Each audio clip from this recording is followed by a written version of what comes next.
숨소리만 들립니다. 심장이 터질 것 같습니다. 발이 땅을 딛는 소리, 관중들의 함성, 그리고 저 앞에 보이는 결승선. 단 3m. 아니, 이제는 2m. 아직도 제 다리가 움직이고 있다는 게 믿기지 않습니다. 저는 70살입니다. 철인 3종 경기라는 걸 하고 있습니다. 수영 1.5km, 자전거 40km, 마라톤 10km. 미친 짓이죠. 주변 사람들은 다들 그렇게 말했습니다. 그런데 지금 저는 결승선을 눈앞에 두고 있습니다. 1m 남았습니다. 그때였습니다.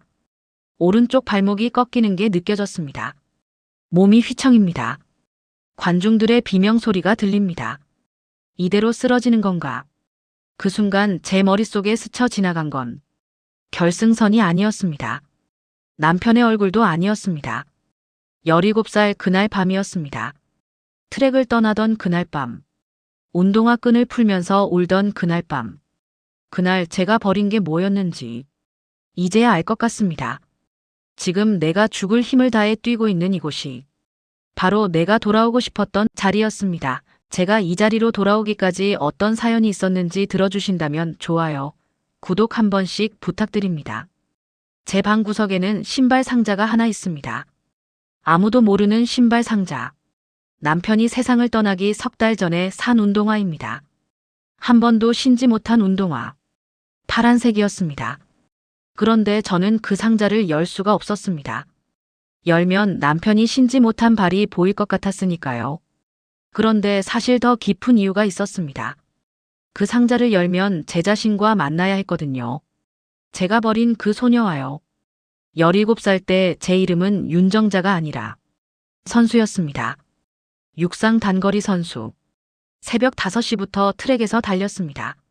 차가운 공기를 가르며 바람 따위는 무시하고 저는 그저 달렸습니다. 우리 학교 100m 최고 기록 보유자. 시합만 나가면 메달을 땄습니다. 코치 선생님은 제게 국가대표 이야기를 꺼냈습니다.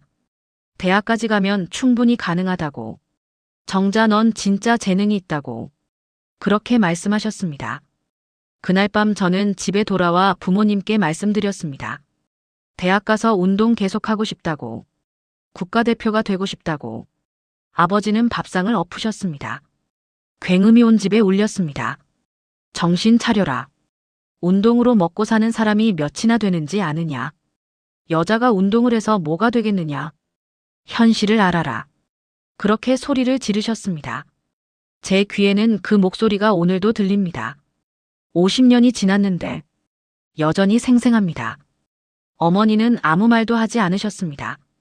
그냥 고개를 돌리셨습니다. 그것도 아팠습니다. 반대하는 것보다 외면하는 게 더 아팠습니다. 저는 그날 밤 운동화 끈을 풀었습니다. 울면서 풀었습니다. 다시는 트랙에 서지 않겠다고 다짐했습니다. 현실을 알겠다고. 운동은 포기하겠다고. 그렇게 말했습니다. 그리고 정말로 끝났습니다. 그런데 50년 후 그 신발 상자가 저를 다시 부를 줄 어떻게 알았겠습니까? 국가대표는 다른 친구가 됐습니다. 저보다 느린 친구였는데 부모님이 뒷받침해 주니까 가능했던 거죠. 저는 공장에 취직했습니다. 20살에 결혼했습니다. 아이를 낳았습니다. 평범한 삶을 살았습니다. 그런데 왜일까요? 지금도 새벽만 되면 트랙이 생각납니다. 달리고 싶은 마음이 올라옵니다. 그걸 누르며 살았습니다. 50년을. 남편은 병약했습니다. 젊었을 때부터 그랬습니다. 의사 선생님이 운동을 권했습니다. 심장도 약하고 혈압도 높다고 운동을 해야 한다고. 우리는 병원 앞 운동화 가게에 들렀습니다. 의사 선생님 말씀이니까요. 그곳에서 남편은 파란색 운동화를 골랐습니다. 신어보지도 않고요. 그냥 색깔이 마음에 든다고 했습니다. 저는 그때 아무 말도 못했습니다. 신어봐야 하는 거 아니냐고. 발에 안 맞으면 어쩌려고 그러냐고. 그런 말을 하려다가 남편의 표정을 봤습니다. 아이처럼 환하게 웃고 있었습니다. 그때 남편이 말했습니다. 당신이 먼저 신게 될지도 모르지. 농담이라고 생각했습니다. 석 달 뒤 남편은 그 운동화를 단 한 번도 신지 못하고 떠났습니다. 신발 상자는 제 방 구석으로 들어갔습니다.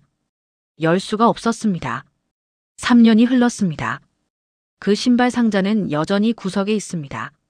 그런데 오늘 아침 이상한 생각이 들었습니다. 아들이 찾아왔습니다. 엄마 건강검진 결과 나왔어요. 그렇게 말하며 봉투를 건넸습니다. 별일 없겠지 싶었습니다. 그런데 그게 아니었습니다. 혈압이 높다고 했습니다. 콜레스테롤도 경계 수준이라고 했습니다. 의사 선생님이 운동을 권한답니다. 운동이라는 단어를 듣는 순간 저는 17살로 돌아가 있었습니다. 새벽 5시 트랙. 차가운 공기. 달리던 그때 아들이 물었습니다. 엄마 괜찮으세요? 저는 고개를 끄덕였습니다. 운동 좀 하면 되지. 그렇게 말했습니다. 아들이 돌아간 뒤 저는 TV를 켰습니다. 그리고 그 장면을 봤습니다. 철인 3종 경기. 결승선을 통과하며 우는 젊은 선수들. 그 모습을 보는데 눈물이 났습니다. 왜 울고 있는지 저도 모르겠습니다. 그때 옆집 아주머니가 말했습니다. 저런 건 젊을 때나 하는 거지. 나이 들면 걷기만 해도 숨이 차. 그 말을 듣는 순간 뭔가가 끊어지는 소리가 들렸습니다. 제 안에서 무언가가 터져 나오려고 하고 있었습니다. 그날 밤 저는 큰 결정을 내렸습니다. 떨리는 손으로 천천히 신발 상자를 열었습니다. 뚜껑을 들어 올렸습니다. 파란색 운동화가 보였습니다. 남편이 고른 그 운동화. 한 번도 신지 않은 새 신발. 끈도 아직 공장에서 묶어놓은 그대로였습니다. 저는 그 신발을 꺼냈습니다. 무거웠습니다. 신발 자체가 무거운 게 아니라 그 안에 담긴 것들이 무거웠습니다. 남편의 못다한 발걸음, 제가 포기한 트랙, 17살의 울음, 모든 게 이 신발 안에 들어있었습니다. 저는 그 신발을 신어봤습니다. 남편 것이라 조금 컸지만 끈을 조이니까 괜찮았습니다. 거울 앞에 섰습니다. 70살 할머니가 파란 운동화를 신고 서 있었습니다.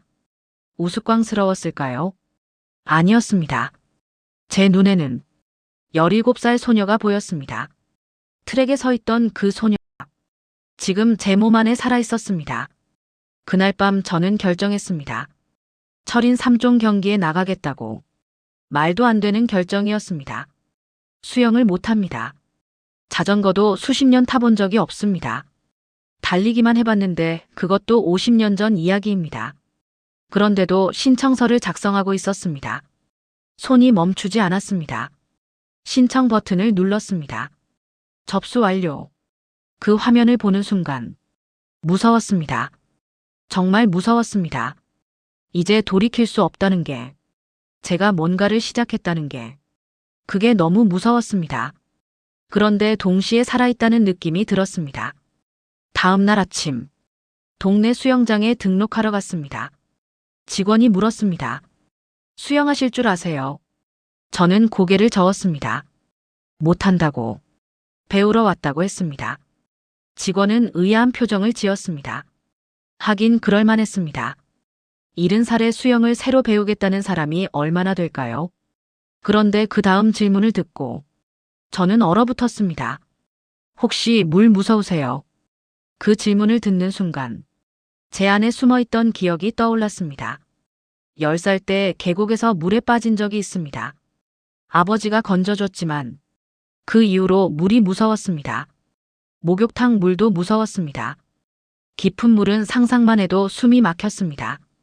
그런 제가 지금 수영을 하겠다고 서 있습니다. 이게 가능한 일일까요? 탈의실에서 수영복을 입는데 손이 떨렸습니다. 거울에 비친 제 모습이 낯설었습니다. 이른 살몸입니다. 주름진 살, 처진 가슴, 굽은 어깨. 이 몸으로 철인 3종을 한다고요? 웃기는 일이었습니다. 그런데 웃을 수가 없었습니다. 수영장으로 나가는 문을 열었습니다. 물 냄새가 확 올라왔습니다. 염소 냄새. 숨이 막혔습니다. 다리가 굳었습니다.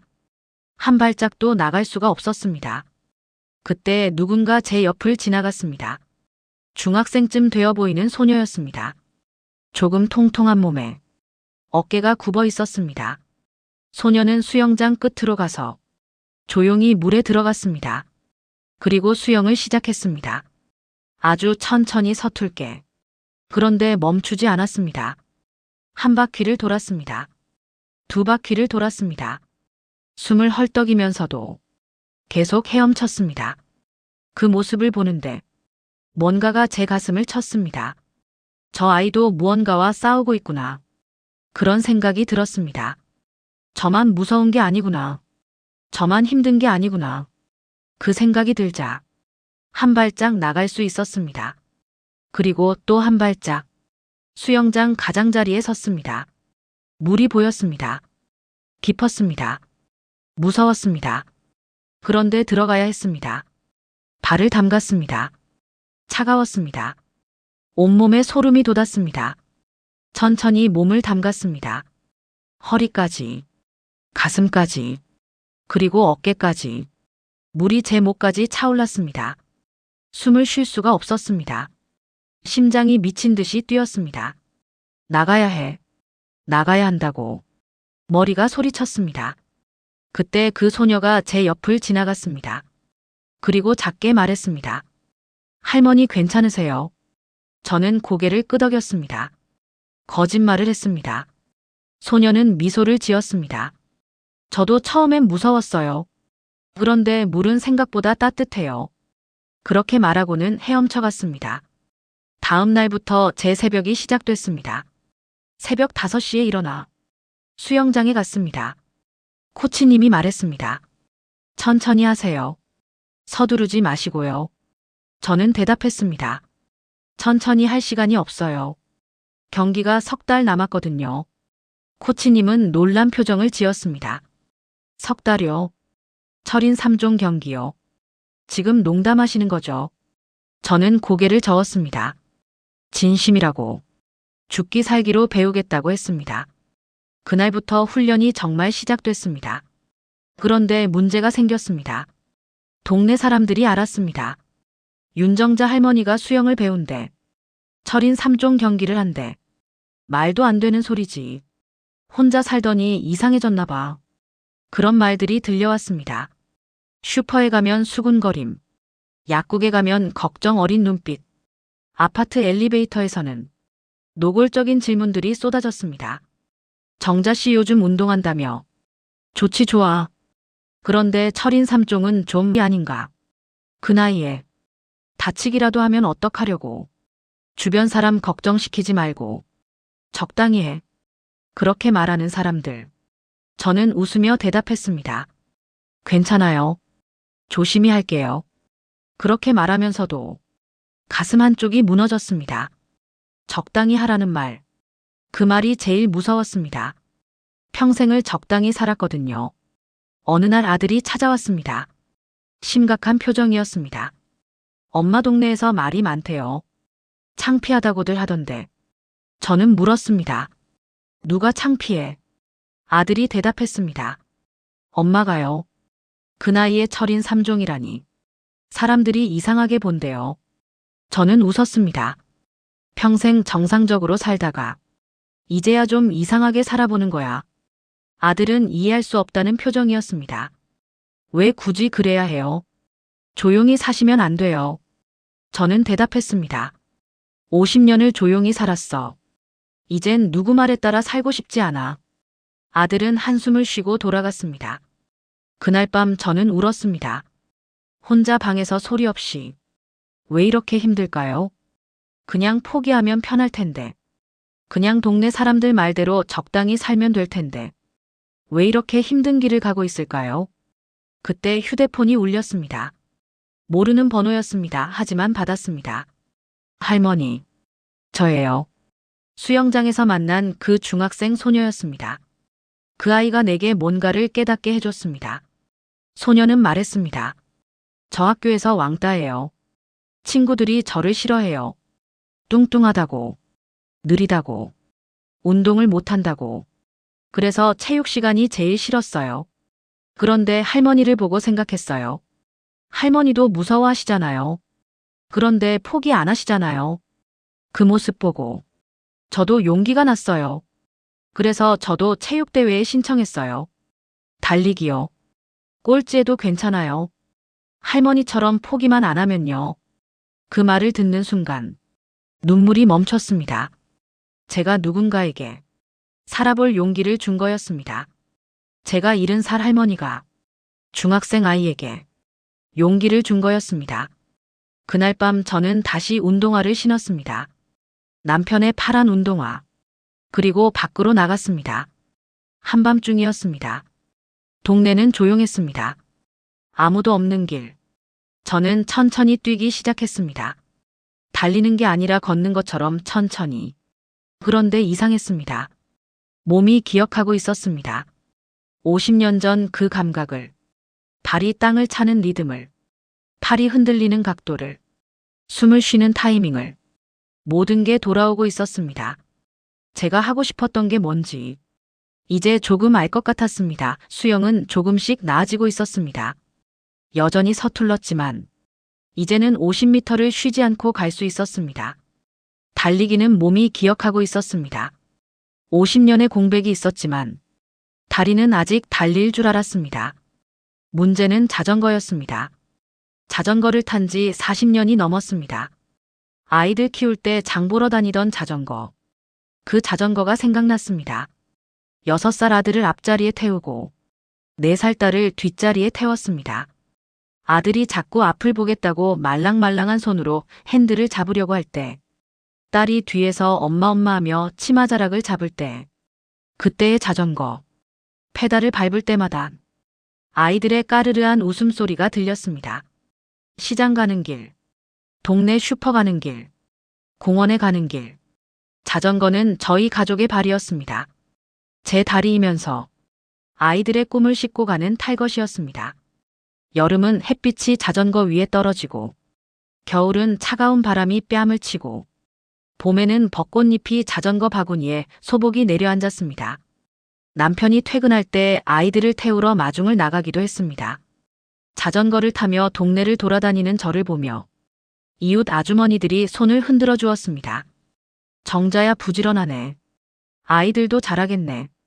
그렇게 인사했습니다. 그 자전거는 제 일상이었습니다.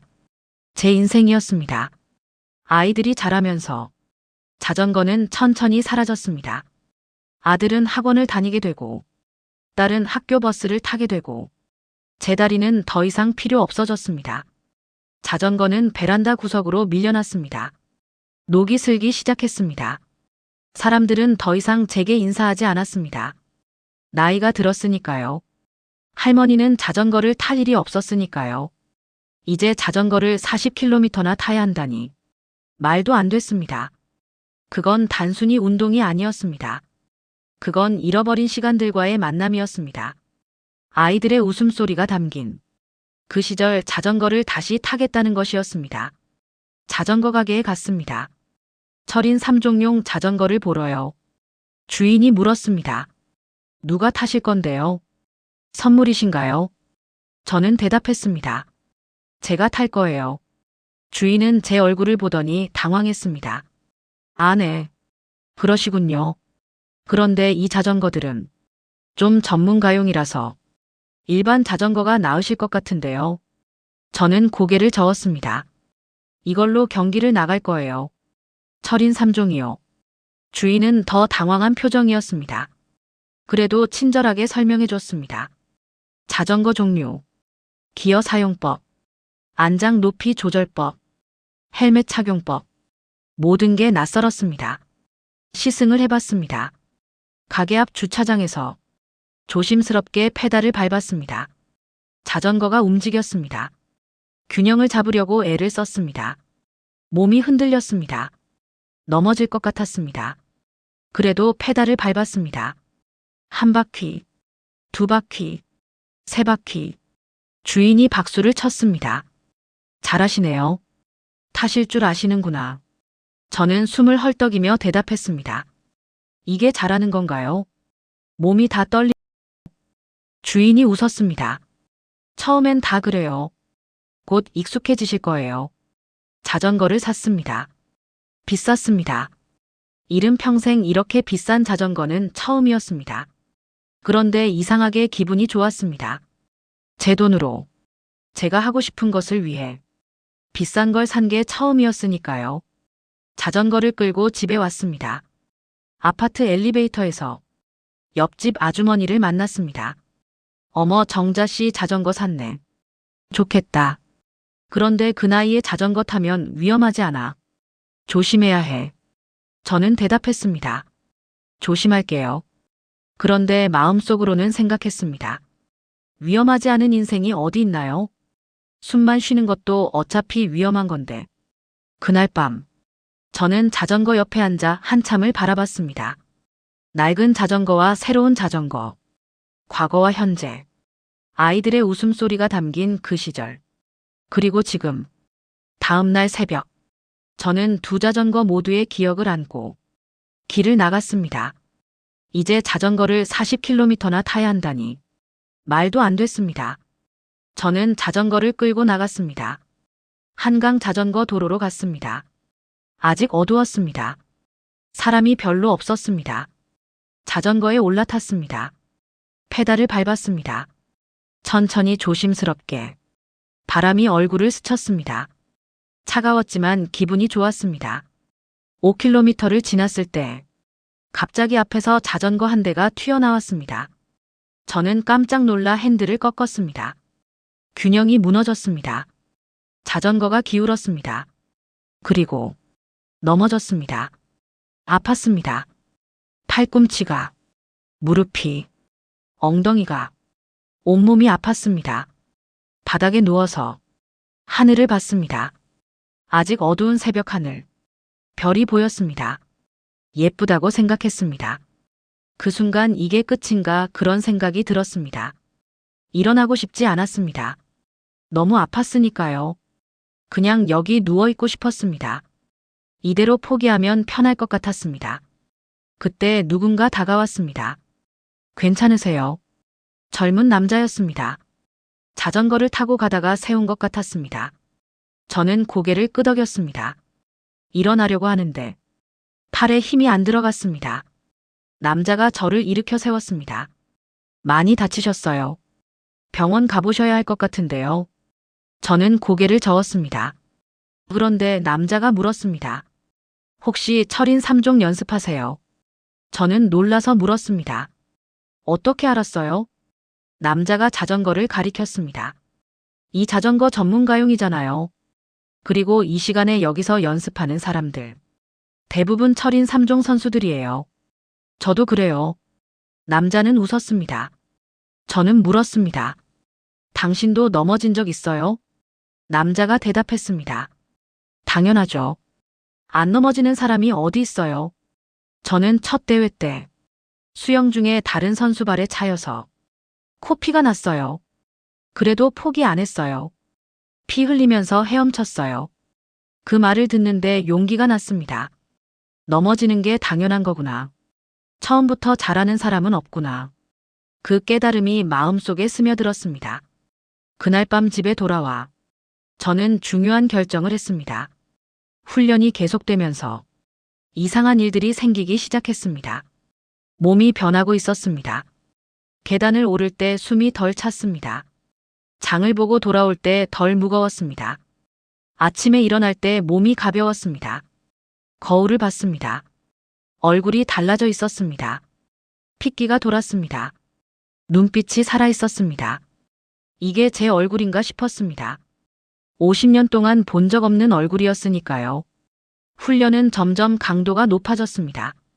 수영 1km, 자전거 30km, 달리기 5km. 하루에 이 모든 걸 해야 했습니다. 새벽 5시에 일어나 수영장에 갔습니다. 7시에 자전거를 탔습니다. 9시에 달렸습니다. 집에 돌아오면 11시였습니다.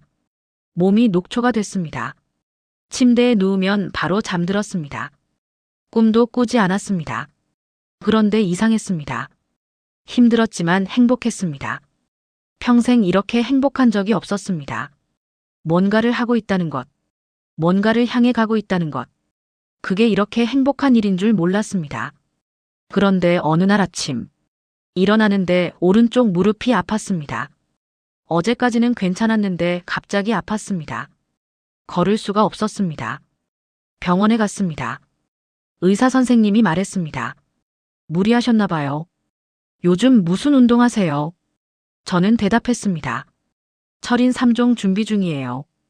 의사 선생님은 안경을 고쳤으며 말했습니다. 나이를 생각하셔야죠. 무릎 연골이 많이 닳았어요. 이대로 계속하시면 걷지 못할 수도 있어요. 당분간 운동 중단하세요. 그 말을 듣는 순간 세상이 무너지는 것 같았습니다. 포기하라는 말, 또 그 말이었습니다.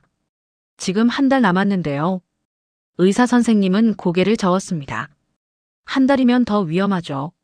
무릎이 완전히 망가질 수 있어요. 포기하세요. 저는 그 말을 듣고 병원을 나왔습니다. 다리를 절며 천천히 집으로 돌아왔습니다. 포기하라는 말, 또 그 말이었습니다. 평생 들어온 그 말, 현실을 알아라. 무리하지 마라. 포기해라. 이번에는 의사 선생님이 하는 말이었습니다. 의학적으로 옳은 말이었습니다. 그런데 따를 수가 없었습니다. 집에 돌아와 무릎에 파스를 붙였습니다. 아팠습니다. 움직일 때마다 욱신거렸습니다. 그래도 다음날 새벽, 저는 자전거를 끌고 나갔습니다. 무릎이 말을 듣지 않았습니다. 무릎이 욱신거렸습니다. 그래도 페달을 밟았습니다. 10km를 목표로 했습니다. 무리하지 않으려고 평소보다 짧게 잡았습니다.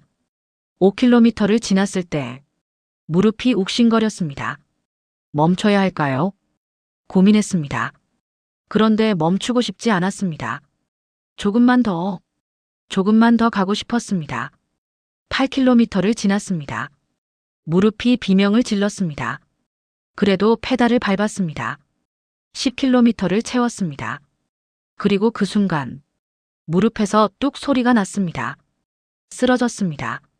자전거에서 내려 바닥에 주저앉았습니다. 무릎을 움직일 수가 없었습니다. 아팠습니다. 정말 아팠습니다. 누군가 저를 발견했습니다. 구급차가 왔습니다. 병원으로 실려갔습니다. 응급실이었습니다. 의사 선생님이 말했습니다.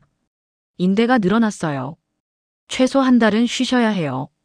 철인 3종은 포기하세요. 이번엔 정말 끝인가 봅니다. 침대에 누워 천장을 보고 있었습니다. 그때 문이 확 열렸습니다. 아들이 들어왔습니다. 얼굴이 창백했습니다. 화가 나 있었습니다. 정말 심하게 화가 나 있었습니다. 엄마. 아들의 목소리가 떨렸습니다. 엄마 또 뭐예요? 이건 뭐예요?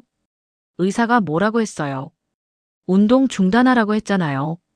왜 또 나갔어요? 왜 자전거를 탔어요? 응급실에 실려오기까지 몇 번을 말해야 돼요. 아들은 계속 말했습니다.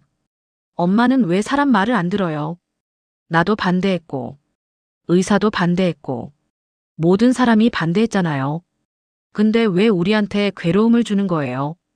엄마가 다칠 때마다, 엄마가 입원할 때마다, 누가 제일 힘들어요? 가족을 생각해요. 아들의 눈에서 눈물이 떨어졌습니다. 화 섞인 눈물이었습니다. 아들은 계속했습니다. 철인 3종이 뭐가 그렇게 중요해요? 평생 안 해도 될 일 아니에요? 엄마 건강이 더 중요하지 않아요? 왜 우릴 이렇게 괴롭히는 거야? 제발 포기해요. 아들의 목소리가 떨렸습니다. 저는 대답할 수 없었습니다. 아들 말이 맞았으니까요. 제가 무리했으니까요. 제가 가족을 괴롭히고 있었으니까요. 아들은 의자에 쓰러지듯 앉았습니다. 병실은 조용했습니다. 피라미터의 신호음만 들렸습니다.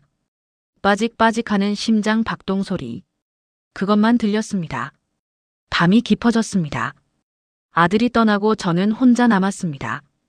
천장을 보았습니다. 하얀 천장. 조용한 밤. 여기서 끝나는 건가요? 이렇게 포기하는 건가요? 눈물이 났습니다. 소리 없이 한참을 울었습니다. 아들 때문에, 가족 때문에 포기해야 하는 건가요? 그럼 제 인생은 뭐가 되는 거죠? 또 50년을 멈춰서 살아야 하는 건가요?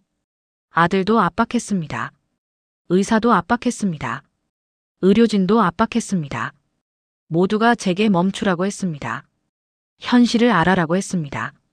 그런데 저는 멈추고 싶지 않았습니다. 그때 문이 열렸습니다. 그 중학생 소녀였습니다. 할머니. 소녀는 제 손을 잡았습니다. 괜찮으세요? 저는 고개를 저었습니다. 괜찮지 않다고. 이제 끝인 것 같다고. 포기해야 할 것 같다고.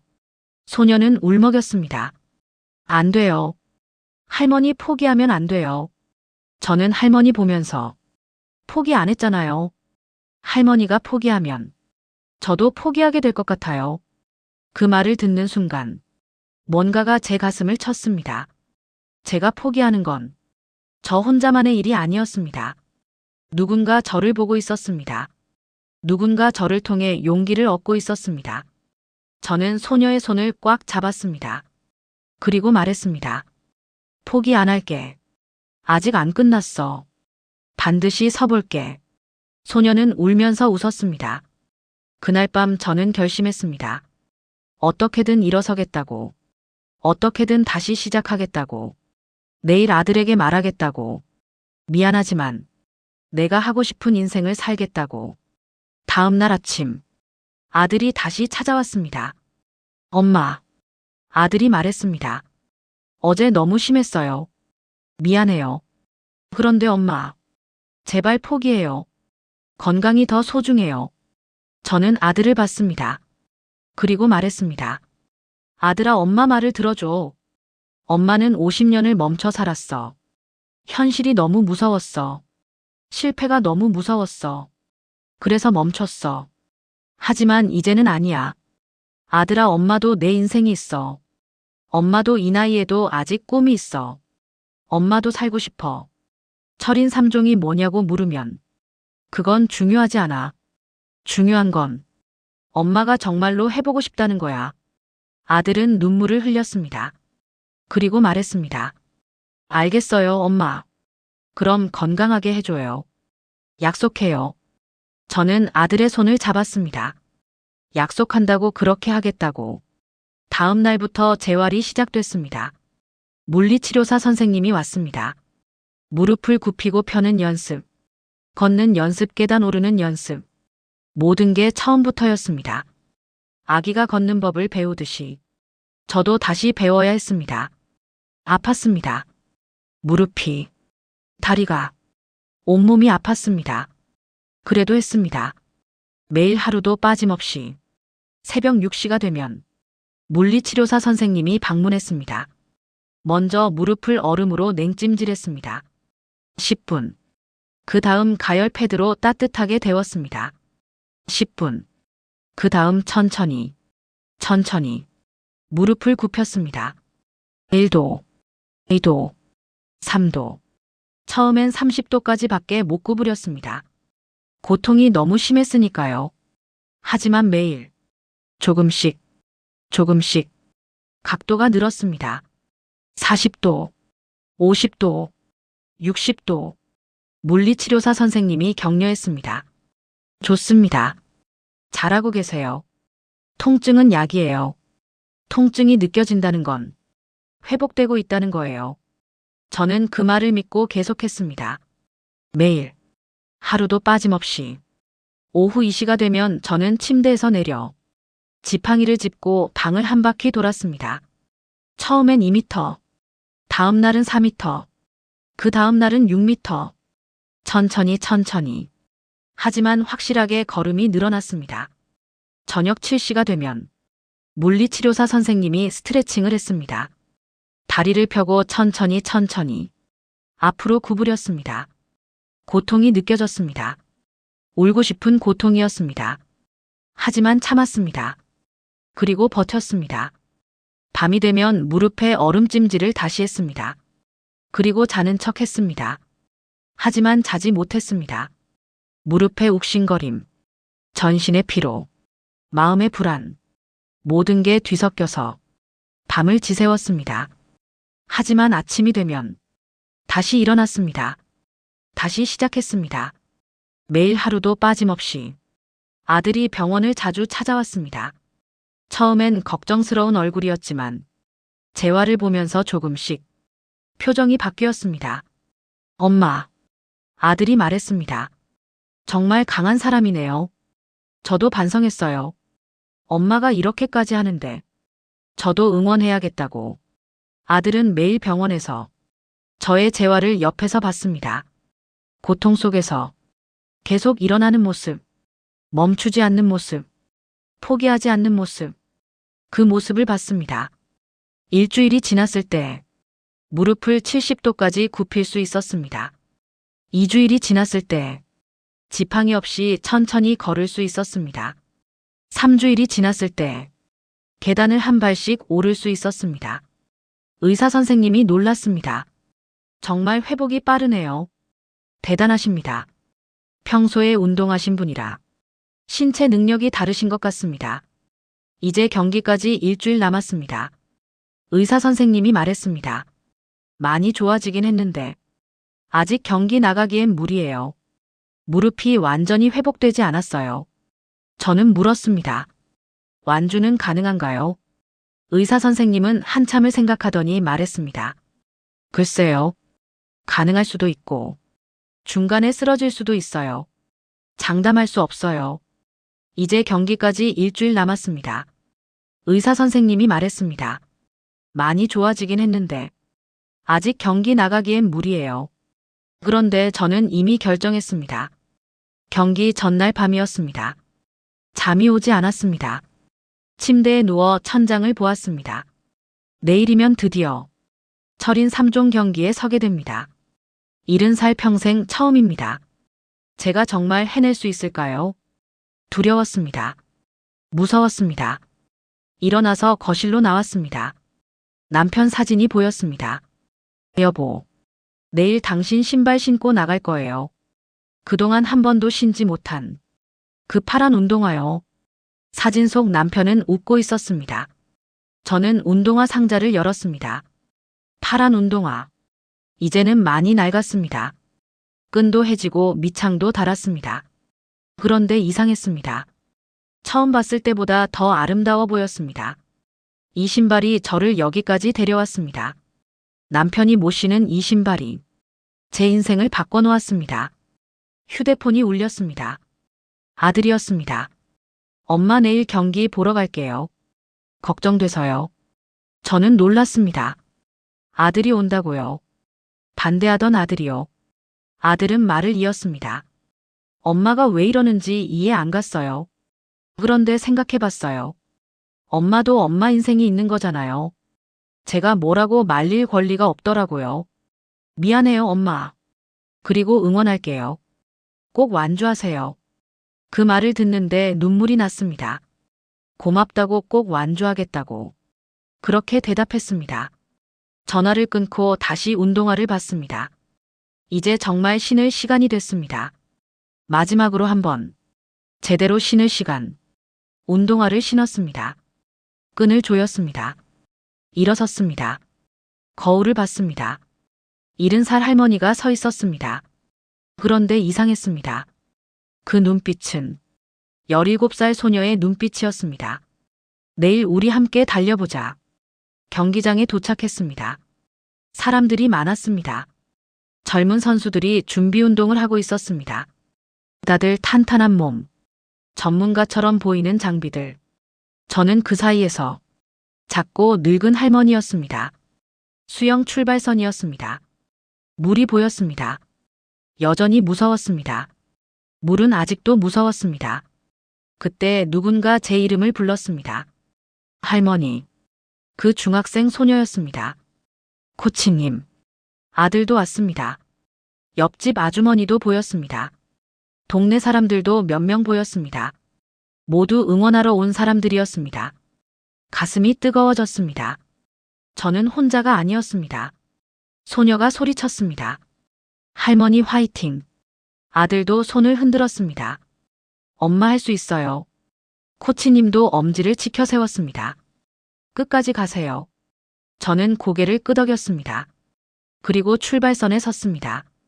심장이 뛰었습니다. 두근거렸습니다. 아나운서의 목소리가 들렸습니다. 출발합니다. 물속으로 뛰어들었습니다. 차가웠습니다.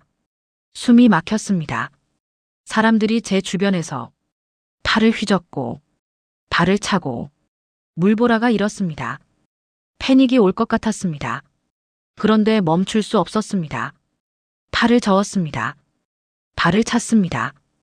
헤엄쳤습니다. 천천히, 아주 천천히. 사람들이 저를 추월해 갔습니다. 상관없었습니다. 제 속도로 가면 됐습니다. 100m를 갔습니다. 200m를 갔습니다. 숨이 찼습니다. 팔이 무거웠습니다. 그래도 멈추지 않았습니다. 멈출 수 없었습니다. 팔을 저었습니다. 발을 찼습니다. 헤엄쳤습니다. 천천히, 아주 천천히. 500m를 지났을 때 갑자기 다른 선수가 제 다리를 차버렸습니다. 물속에서 강하게. 의도하지 않은 것 같았지만 저는 순간 방향을 잃었습니다. 어디가 위인지 아래인지 분간이 안 됐습니다. 패닉이 밀려왔습니다. 숨을 쉬고 싶었습니다. 하지만 물속이었습니다. 가슴이 철렁했습니다. 아, 이게 끝인가? 이렇게 익사하는 건가? 물이 제 폐를 짓누르는 것 같았습니다. 흑암이 저를 집어삼킬 것 같았습니다. 그런데 그 순간 어디서 나온 힘인지 저는 팔을 저었습니다. 강하게, 아주 강하게. 발을 차올렸습니다. 몸이 물 위로 솟아올랐습니다. 숨을 쉬었습니다. 크아! 목구멍이 터질 것 같은 숨. 그 숨이 제일 아름다웠습니다. 살아있다. 제가 아직 살아있다. 그 생각이 들었습니다. 누군가 제 옆에서 헤엄치고 있었습니다. 할머니 힘내세요. 젊은 선수였습니다. 천천히 가세요. 제가 옆에 있을게요. 그 선수는 제 옆에서 천천히 헤엄쳤습니다. 저를 지켜보면서 1km를 지났습니다. 마지막 500m. 육지가 보였습니다. 사람들의 함성이 들렸습니다. 할머니 화이팅. 엄마 거의 다 왔어. 제가 가진 힘을 마지막으로 다 쏟아냈습니다. 응급실에서 재활하던 힘. 밤새 아파하던 힘. 포기하고 싶던 마음을 이겨낸 힘. 모든 게 이 순간을 위한 것이었습니다. 물에서 나왔습니다. 수영 완료. 1.5km를 해냈습니다. 다리가 후들거렸습니다. 숨이 턱까지 차올랐습니다. 그런데 웃음이 났습니다. 해냈습니다. 물을 이겼습니다. 자전거 구역으로 뛰어갔습니다. 자전거에 올라탔습니다. 이제 40km를 가야 합니다. 페달을 밟았습니다. 무릎이 욱신거렸습니다. 아팠습니다. 그래도 밟았습니다. 계속 밟았습니다. 바람이 얼굴을 때렸습니다. 자전거가 달렸습니다. 사람들이 추월해 갔습니다. 빠른 속도로. 저는 천천히 갔습니다. 무릎이 아팠으니까요. 10km를 지났습니다. 20km를 지났습니다. 반을 왔습니다. 무릎이 비명을 질렀습니다. 그래도 갔습니다. 이제 반만 남았습니다. 30km를 지났습니다. 10km 남았습니다. 거의 다 왔습니다. 무릎에서 열이 났습니다. 붓는 게 느껴졌습니다. 그래도 갔습니다. 조금씩, 천천히. 결국 자전거를 내렸습니다. 다리가 후들거렸습니다. 무릎이 굳은 것 같았습니다. 움직이지 않았습니다. 억지로 걸었습니다. 마라톤 구역으로. 이제 마지막입니다. 10km. 달리기만 하면 됩니다. 그런데 걸을 수가 없었습니다. 무릎이 완전히 멈춰버렸습니다. 의료진이 달려왔습니다. 괜찮으세요? 무릎 좀 봅시다. 저는 손을 저었습니다. 괜찮다고 계속하겠다고. 의료진이 말했습니다. 무릎이 많이 부었어요. 더 하시면 위험해요. 포기하시는 게 좋겠어요. 또 포기하라는 말이었습니다. 저는 고개를 저었습니다. 안 된다고. 여기서 멈출 수 없다고. 의료진은 어쩔 수 없다는 표정으로 물러났습니다. 저는 한 발을 내디뎠습니다. 아팠습니다. 또 한 발을 내디뎠습니다. 더 아팠습니다. 걷는 게 아니라 질질 끌었습니다. 사람들이 쳐다봤습니다. 안타까운 표정으로, 걱정스러운 눈빛으로 저는 계속 걸었습니다. 한 걸음 또 한 걸음. 1km를 지났습니다. 아직 9km나 남았습니다. 할 수 있을까요? 이 속도로, 이 아픔으로 할 수 있을까요? 그때 뒤에서 발소리가 들렸습니다. 할머니, 그 중학생 소녀였습니다. 함께 걸을게요. 소녀는 제 옆에서 걸었습니다. 천천히, 제 속도에 맞춰서. 저는 물었습니다. 내가 왜 여기 있니? 소녀는 대답했습니다. 할머니 혼자 두면 안 될 것 같아서요. 저도 함께 걸을게요. 끝까지요. 눈물이 났습니다. 고맙다고. 정말 고맙다고. 그렇게 말했습니다. 2km를 지났습니다. 3km를 지났습니다. 코치님도 함께 걷기 시작했습니다. 할머니 힘내세요. 거의 다 왔어요. 아들도 코스로 들어왔습니다. 엄마 함께 가요. 옆집 아주머니도 왔습니다. 정자씨 우리가 함께 갈게. 사람들이 하나둘 모여들었습니다. 모두 제 옆에서 천천히 걸었습니다. 5km를 지났습니다. 반을 왔습니다.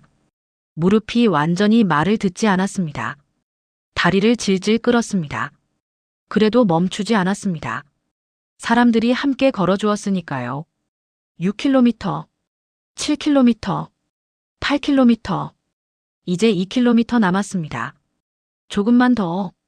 조금만 더 가면 됩니다. 그런데 몸이 한계였습니다. 더 이상 갈 수 없었습니다. 주저앉고 싶었습니다. 그냥 여기서 쓰러지고 싶었습니다. 그때 소녀가 제 손을 잡았습니다. 할머니, 저 말했잖아요. 할머니가 포기하면 저도 포기하게 된다고. 그러니까 포기하지 마세요. 끝까지 가요, 함께요. 그 말을 듣는 순간 힘이 났습니다. 다시 한 발을 내디뎠습니다. 또 한 발. 9km를 지났습니다. 이제 1km 남았습니다. 결승선이 멀리 보였습니다. 저기만 가면 됩니다. 저기만. 사람들의 함성이 들렸습니다. 할머니 화이팅. 엄마 할 수 있어. 거의 다 왔어요. 목소리가 힘이 됐습니다. 계속 걸었습니다. 한 걸음씩. 천천히. 500m 남았습니다. 결승선이 점점 가까워졌습니다. 사람들이 박수를 쳤습니다. 모두가 응원했습니다. 100m 남았습니다. 이제 거의 다 왔습니다. 3m 남았을 때였습니다. 발목이 꺾였습니다. 오른쪽 발목이 완전히 꺾였습니다. 균형이 무너졌습니다. 몸이 앞으로 쓰러졌습니다. 관중들이 비명을 질렀습니다. 소녀가 저를 붙잡으려 했습니다. 그런데 늦었습니다. 저는 쓰러지고 있었습니다. 결승선 3m 앞에서. 그 순간 저는 알았습니다. 제가 이 경기에 나와 보란 듯이 보여주고 싶었던 것. 무엇이었는지요. 저를 멈추게 했던 모든 말들한테. 현실을 알아라. 나이 값을 해라. 포기해라. 무리하지 마라. 적당히 해라. 그 모든 말들한테. 그리고 무엇보다 그 말들에 순종했던 저 자신한테 보여주고 싶었던 겁니다. 평생을 멈춰 살았던 나 자신한테. 저는 손을 뻗었습니다. 결승선을 향해. 3m. 아니. 이제 2m. 손이 닿을 것 같았습니다. 조금만 더. 조금만 더. 사람들이 소리쳤습니다. 할머니. 엄마. 정자씨. 모두가 제 이름을 불렀습니다. 저는 바닥에 손을 짚었습니다. 그리고 기어갔습니다. 결승선을 향해 무릎으로. 손으로 온몸으로 기어갔습니다. 1m 남았습니다. 사람들이 울고 있었습니다.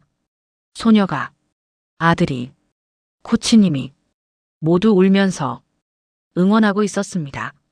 저는 마지막 힘을 다해 손을 뻗었습니다. 그리고 결승선 테이프를 만졌습니다. 완주했습니다. 철인 3종 경기. 70살에 완주했습니다. 사람들이 박수를 쳤습니다. 환호했습니다. 의료진이 달려왔습니다.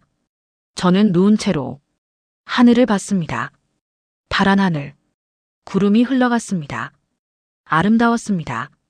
살아있다는 게 이렇게 아름다운 일인 줄 몰랐습니다. 기자가 왔습니다. 마이크를 들이밀었습니다. 어르신 완주 소감 한마디 해주세요. 저는 천천히 일어나 앉았습니다. 숨을 고르고 말했습니다. 저는 누굴 이기러 온 게 아니에요. 꼴찌였어요. 제일 늦게 들어왔어요. 그런데 이겼어요. 누굴 이겼냐고요? 저를 이겼어요. 평생 저를 멈추게 했던 그 목소리를 이겼어요. 못한다고, 무리라고, 포기하라고, 그렇게 속삭이던 그 목소리를요. 그리고 못 살아낸 나를 만나러 왔어요. 17살 때 버린 그 아이를 다시 찾으러 왔어요. 기자가 물었습니다. 남편분 때문이라고 들었는데요. 저는 남편 신발을 내려다봤습니다. 파란 운동화. 이제는 완전히 낡아버린 그 신발. 그렇죠. 남편이 못 신은 신발을 신고 남편이 못 걸은 길을 오늘 걸었어요. 아니 뛰었어요. 기어서라도 완주했어요. 이제야 제 나이만큼 산 것 같아요. 70해를 겉으로만 살았는데 오늘 진짜로 산 것 같아요. 사람들이 박수를 쳤습니다. 다음 날 아침 해가 떴습니다. 제가 본 해 중에 가장 아름다운 해였습니다. 창문을 통해 노을빛이 방 안을 가득 채웠습니다. 금색이었습니다. 마치 제 인생이 새로 칠해지는 것 같았습니다. 저는 침대에서 일어났습니다. 무릎은 여전히 아팠습니다. 발목도 부어 있었습니다.